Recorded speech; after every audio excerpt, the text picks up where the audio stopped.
Sir ఇక్కడ ఇది ఒక్క సమస్య కాదు, దాదాపు 27,000 మంది ప్రత్యేకించి ఒక పరిశ్రమ ఉంది పెద్దాపురంలో. అది కూడా కాలుష్యం కాలువల్లో వదిలేస్తున్నారు. ఆ కాలువలు మనం ఉప్పాడ దాకా వచ్చేస్తున్నాయి, కాకినాడ దాకా వచ్చేస్తున్నాయి.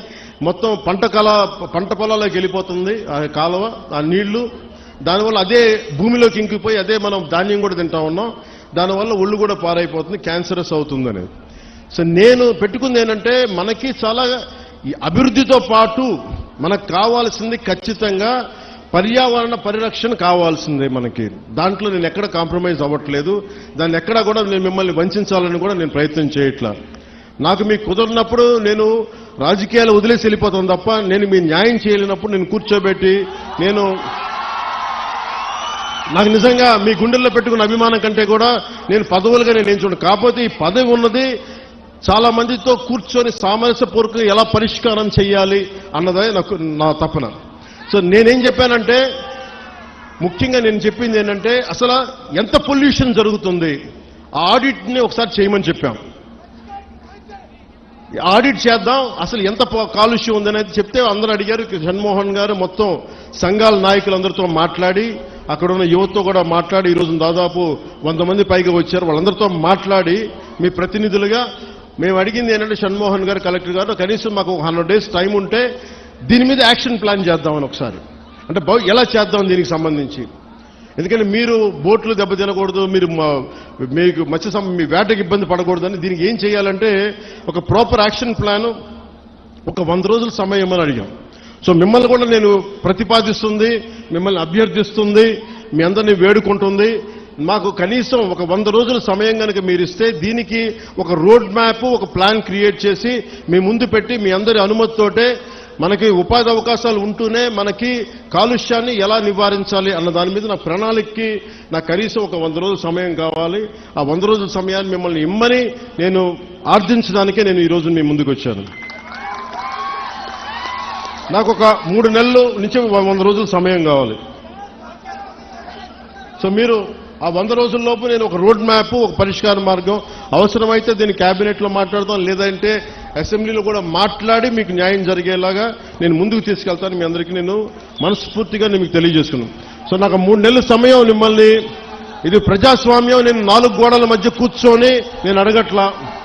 నాకు ఒక 100 రోజుల సమయం కావాలి. ఏం చేద్దాం చెప్పండి, అవునా కాదా? 100 రోజులు సమయం ఇస్తున్నారా? నాకు ఇస్తున్నారా? 100 రోజులు సమయం ఇస్తున్నారా లేదా నాకు చెప్పాలి. అలా కుదరదు నాకు. ఎందుకు చెప్తా, మీరు 100 రోజుల సమయం ఇవ్వకపోతే, మీరు 100 రోజుల సమయం ప్రాక్టికల్గా మీరు ఆలోచించండి.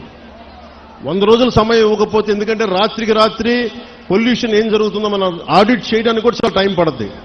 ఆడిట్ చేసిన తర్వాత వ్యర్థాలు ఉన్నాయి అంటే వీళ్ళకి ఎందువల్ల వ్యర్థాలను విడుదల చేస్తున్నారు. ఎందుకంటే మీరు 4 రోజులు ధర్నా చేస్తే 5వ రోజు పరిష్కారం నిజంగా రాదు. ఎందుకంటే దీని వెనక చాలా ఉన్నాయి. పరిశ్రమలు మనం ఇచ్చింది కాదు, వైసీపీ నాయకులు ఇచ్చింది.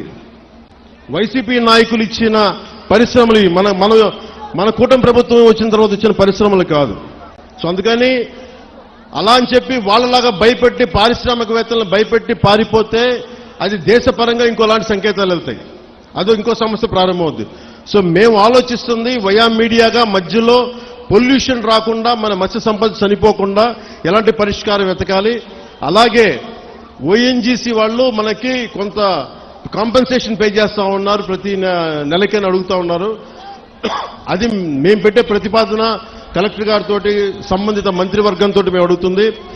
ఈ ఎక్కడైతే ఎఫెక్ట్ అవుతా ఉన్నారో వాళ్ళకి సంబంధించి ఆ పరిశ్రమలు కానీ పారిశ్రామిక యాజమాన్యంతో మాట్లాడి వాళ్ళు ఎంతవరకు చేయగలరు, ఒకళ్ళు కాంపెన్సేషన్ ఇవ్వగలరా, నెలకి ఇవ్వగలరా, లేదంటే 1 time సెటిల్మెంట్ చేయగలరా, ఇవన్నీ మాట్లాడాల్సిన అవసరం ఉంది, మాట్లాడాల్సిన పరిస్థితి ఉంది. అది మీకు అంటే ఇవన్నీ చేయడానికి నాకు కనీసం ఒక 3 నెలలు సమయం కావాలి. 3 నెలల సమయం తర్వాత ఖచ్చితంగా ఒక పరిష్కార మార్గానికి తీసుకొచ్చి, ఇది ఎందుకంటే పిఠాపురం మోడల్, ఈ పొల్యూషన్ మోడల్ రాష్ట్రం అంతా అప్పీల్ అవుతుంది, అప్లై చేయాల్సిన పరిస్థితులు వస్తూ ఉన్నాయి. ఎందుకంటే పరిశ్రమలు రావాలి. ఉదాహరణకి మీకు భీమవరం దగ్గర ఆక్వా పార్క్ ఉంది.